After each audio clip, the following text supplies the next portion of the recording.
first of all, this is not what you think it is, okay, before you think and start judging.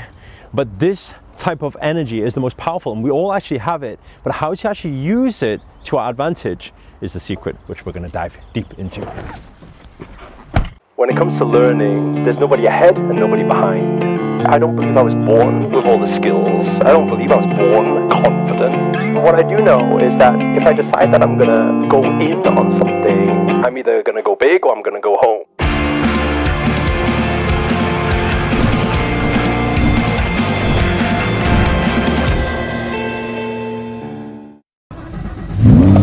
So a lot of the time, people recently have been sending messages with regards to sexual energy, which is a very interesting one because it's kind of like one of those taboo topics where a lot of people kind of like, oh, you're not talking about that thing, are you?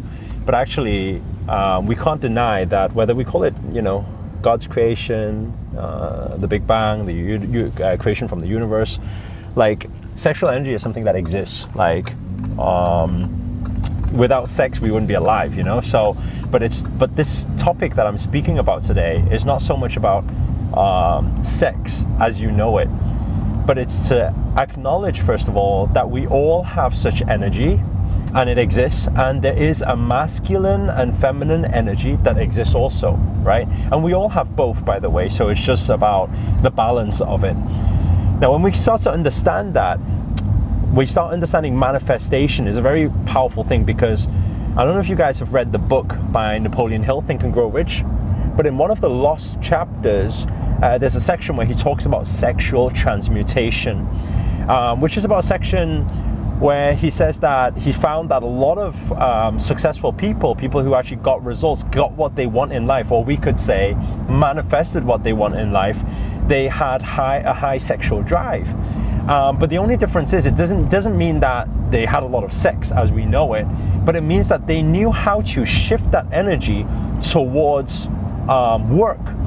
Now, so you guys, you're probably thinking, well, how do you shift that energy, and how does that even work, and how does that make sense?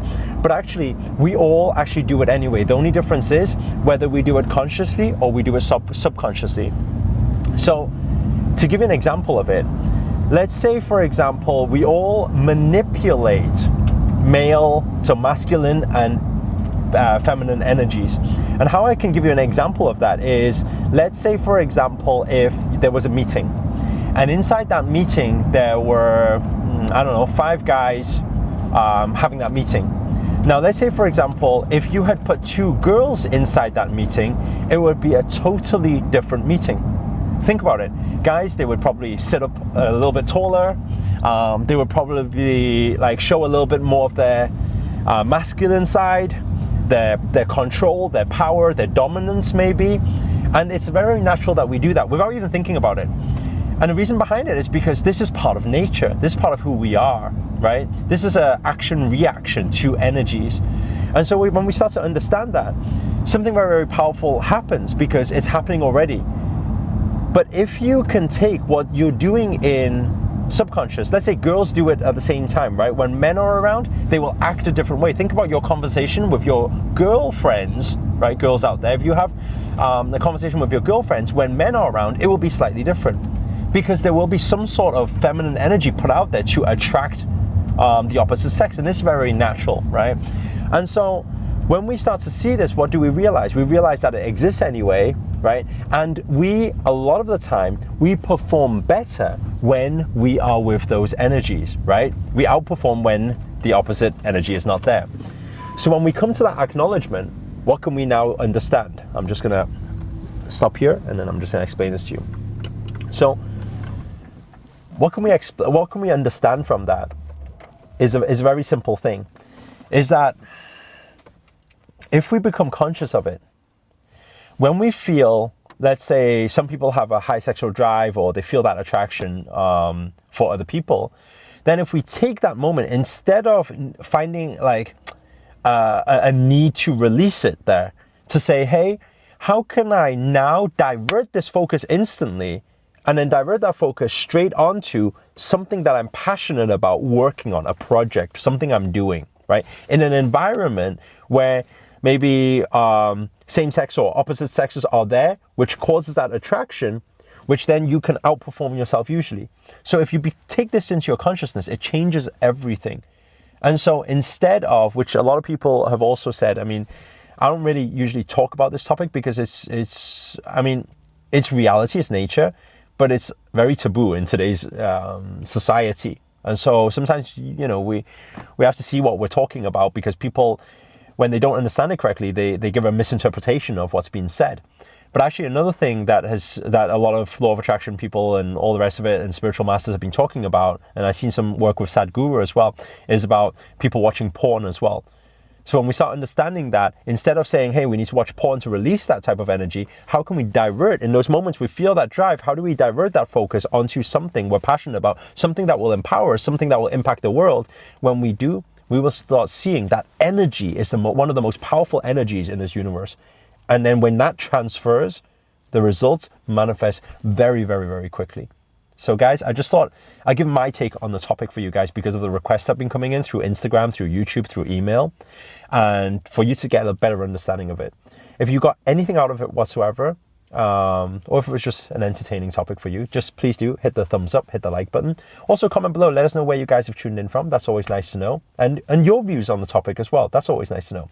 And finally, if you're new to this channel and you haven't already, remember to hit that subscribe button and the little bell sign next to it, because this year I'm dedicated to making daily videos to hold you accountable to make it your best year yet. But for now, guys, see you later. Ciao.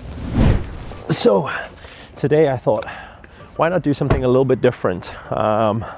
Understand yoga in a slightly different way, in a sense that it doesn't always have to be so fixed in terms of different asanas and different breathing methods. So instead of that, what we're going to do is we're just going to get that chi, that energy flowing. A lot of you always ask about how to raise your vibrational frequencies. Well, actually, the easiest way is actually just to jump, get your body moving, right? Now, some of you may think, hey, this looks really silly. What are we doing right now? But when you move your body, if you just move it, wherever you feel the aches and pains, right? Wherever you feel it, just move your body. Because when you move your body, it's very hard to be, it doesn't matter what negative vibrational frequency, low vibrational frequency, upset, anger, frustration you're in, when you move your body, right? If you just swing your arms, move that chi, get that flowing, right? This already starts opening up those energy channels, right? To allow the energies to flow. Then you already start with breath work as well. You already start raising your vibrational frequencies. And when you raise it nice and high, what is important is in these moments, how do we feel, right? How do we feel? Which parts have aches and pains? Which parts need a bit more moving? Which parts feel a little bit stiff? And just open those channels up when you feel it. And when you open up the heart, open up the arms, open up the sides, open up the head, the neck, the eyes, the jaw, the mouth. It's a funny expression you can put on your face, but it's very useful, right? Move or stretch. Naturally, our energy knows it needs that. That's why a lot of the time when you wake up, it's very natural for you to just like, and doesn't it feel good when you feel the release of tension when that happens? So what does that show you? That shows you naturally, part of nature, flowing with nature, you already do a lot of these practices, but when you become more aware of it, feel the same sensations in your calves, in your legs, in your arms, in your chest, in your back, in your neck. Feel this gratitude. Now, with high vibrational frequency, instead of in chaos stage, we bring it down to calm. So it becomes peace, which is the highest frequency of all, where we have absolute clarity. That is our deepest connection with our third eye, clarity. Breathe, settle, and set your intentions. Namaste to you all.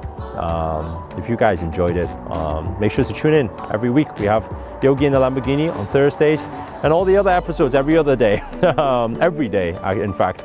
And also, do check out the other videos if you haven't checked out the other ones. See which one takes your fancy, you know? You can't get enough of positivity. I would say one video, very hard to get the essence of everything, you know? Click now. Namaste.